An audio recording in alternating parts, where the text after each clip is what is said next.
I would like to challenge IBC to confirm if the technical specifications in the tender have not been specifically crafted and tailor-made around the profile of Meru Systems technology.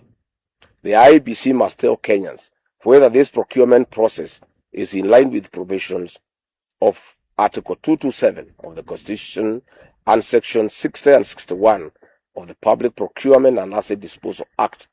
Can IBC produce documentary evidence showing who drafted the technical specifications for tender number IBC/OIT/01/26/27, including all internal committee meetings, technical working papers, market surveys, approval records, and explain why the specifications mirror the capabilities associated with a single supplier identified in the market rather than being expressed as performance-based and vendor-neutral requirements.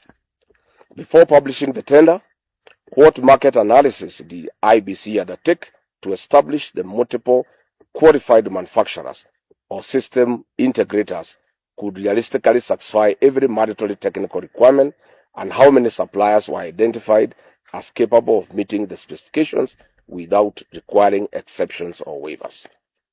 How come and why did the IBC formulate mandatory experience and qualification requirements that absolutely correspond with the operational history of Meru Technologies, instead of adopting proportionate, objective, and outcome-based eligibility criteria as required under the Procurement Act? And what technical justification exists for each restrictive qualification? What a clever coincidence, Mr. Ethekon.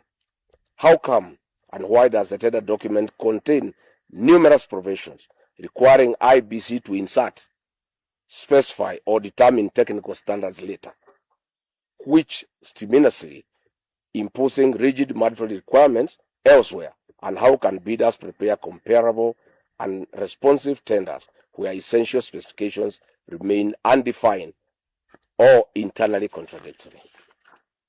Why did the IBC require a tender security of 30 million shillings while failing to disclose sufficient information regarding the quantities, commercial scope, estimated procurement value, or the budgetary basis necessary to demonstrate compliance with Section 61 of PPADA, and how are bidders expected to assess commercial risk under those circumstances?